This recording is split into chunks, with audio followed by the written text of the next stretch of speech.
几十年前吃素很不方便没有什么食材，又是农村工作，劳动量多那妇女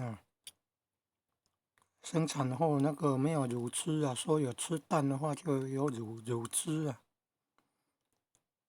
是道亲前邪门降的，